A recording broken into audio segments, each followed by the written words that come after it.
नमस्कार साथियों, मैं Rahul Kumar M study point के यूट्यूब प्लेटफॉर्म में आप सभी का स्वागत करता हूं। जैसे कि मैंने बताया था, मैं 6 से लेके 12 तक अलग अलग सब्जेक्ट का आपको ऑनलाइन के माध्यम से यूट्यूब में पढ़ाऊंगा। इसके पिछले भी मैंने 10th क्लास के सोशल साइंस का बहुत सारा वीडियो बनाया है। उसी क्रम में मैं आगे बढ़ रहा हूँ, जहाँ पे मैं राष्ट्रपति की शक्तियां के विषय में आया हूँ। इसके पहले मैंने प्रधानमंत्री, राष्ट्रपति, इन सब के बारे में बताया है। इस वीडियो में हम लोग राष्ट्रपति की शक्तियां के बारे में डिस्कस करेंगे कि जो प्रेसिडेंट है उसके पास क्या क्या पावर है, उनके पास क्या क्या पावर है। तो इस वीडियो में हम लोग पावर ऑफ प्रेसिडेंट पढ़ेंगे। देखो, राष्ट्रपति जो होता है वो देश का पहला नागरिक होता है। ठीक है, लगभग बहुत सारी शक्तियां हैं हमारे राष्ट्रपति के पास। आर्टिकल 74, आर्टिकल नंबर 74 में फिर एक और पद का सृजन किया गया है जिसका नाम है प्रधानमंत्री। जिसका नाम क्या है? प्रधानमंत्री। यह राष्ट्रपति को क्या करेगा? सलाह देगा, जिसके कारण राष्ट्रपति की जो शक्तियां हैं वो सीमित हो गई है।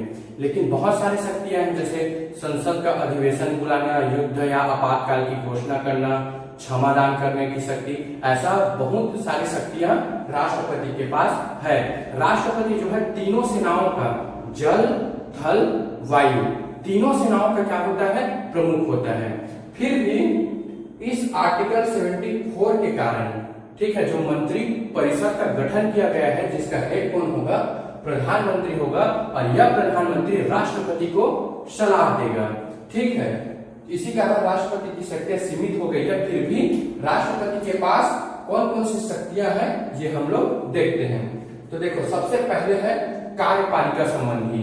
कार्यपालिका संबंधी राष्ट्रपति के पास क्या क्या है? सबसे पहला चीज है नियुक्ति। ऐसे बहुत सारे पद हैं जिसकी नियुक्ति राष्ट्रपति करता है, जैसे कि प्रधानमंत्री या राज्यपाल। तो प्रधानमंत्री या राज्यपाल जैसे पदों की नियुक्ति कौन करता है?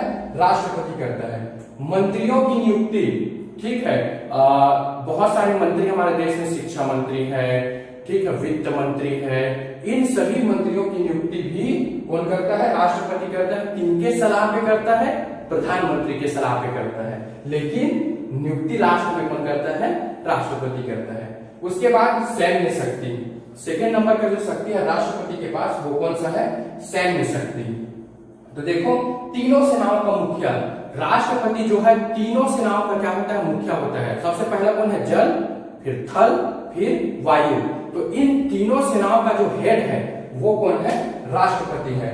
युद्ध व शांति की घोषणा, मान लो किसी देश से हमारा जंग छिड़ गया है, बहस चल रहा है, तो युद्ध की घोषणा जो होगा वो कौन करेगा? राष्ट्रपति ही करेगा। और युद्ध शांत हो जाएगा, देश में शांति स्थापित हो जाएगा, तो शांति की भी घोषणा कौन करेगा? राष्ट्रपति करेगा। तो ये है सैन्य शक्ति। उसके बाद है न्यायिक शक्ति। सबसे पहले है क्षमादान। तो राष्ट्रपति एक ऐसा शख्स है जिसके पास क्षमादान करने की शक्ति होती है, अर्थात वह फांसी की सजा को भी अपने स्वविवेक से रोक सकता है या क्षमादान कर सकता है। तो ये शक्ति सिर्फ किसके पास है? राष्ट्रपति के पास है। सुप्रीम कोर्ट से परामर्श मांगने की शक्ति, ठीक है, सुप्रीम कोर्ट से कुछ भी अगर परामर्श मांगना है, कुछ हेल्प चाहिए, तो राष्ट्रपति अपने शक्ति, अपने पावर का यूज कर सकता है। उसके बाद है विधायी शक्ति। विधायी शक्ति में राष्ट्रपति के पास क्या क्या है? सबसे पहला है अधिवेशन। लोकसभा, राज्यसभा का अधिवेशन बुलाना, दोनों को संयुक्त रूप से अधिवेशन बुलाना, यह शक्ति किसके पास है? राष्ट्रपति के पास है। सांसद की योग्यता, कि सांसद के पास क्या क्या योग्यता होनी चाहिए, सांसद बनने के लिए क्या क्या चाहिए, यह भी कौन डिसाइड करेगा? राष्ट्रपति डिसाइड करेगा, लेकिन चुनाव आयोग के परामर्श पर, अर्थात चुनाव आयोग जो बोलेगा वही राष्ट्रपति करेगा, वही फिर संसद की योग्यता डिसाइड करेगा। अध्यादेश, अध्यादेश को मैं बता दूं, आपके राइटिंग में हेल्पफुल करेगा। आर्टिकल 123, ठीक है। तो राष्ट्रपति के पास आर्टिकल 123 के माध्यम से ये उसको पावर दिया गया है कि राष्ट्रपति जब संसद का सत्र न चल रहा हो तो कोई भी अध्यादेश पारित कर सकता है। ठीक है, ये आर्टिकल 123 में बताया गया है जो राष्ट्रपति की क्या है? शक्तियां हैं। उसके बाद है आपातकाल की शक्तियां। ठीक है। तो आपातकाल लगाना, मान लो देश में कोई इमरजेंसी है, किसी से युद्ध हो रहा है, अब देश में राष्ट्रीय आपातकाल लगाना है, तो ये शक्तियां किसको दी गई है? राष्ट्रपति के पास दी गई है। लेकिन राष्ट्रपति को बताया गया कि आपातकाल लगा दो करके प्रधानमंत्री, ठीक है, तब राष्ट्रपति देश में क्या करेगा? आपातकाल लगाएगा। राष्ट्रपति शासन, देखो राष्ट्रपति शासन के मैं बारे में आपको बता दूं कि राष्ट्रपति शासन होता क्या है। मान लो किसी स्टेट का बहुमत गिर गया, शायद गठबंधन की सरकार रही होगी या जो भी हो, मान लो किसी राज्य का बहुमत गिर जाता है, वहां पे कोई भी मुख्यमंत्री नहीं बचा, तो डायरेक्ट वहां पे रूल किसका हो जाता है?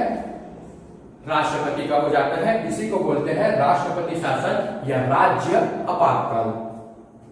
वित्तीय आपातकाल, मान लो हमारा देश फाइनेंस की बुरे हालत से गुजर रहा है, ठीक है, देश में आर्थिक स्थिति थोड़ा कमजोर है, मंदी है, तो वित्तीय आपातकाल की घोषणा भी कौन करेगा?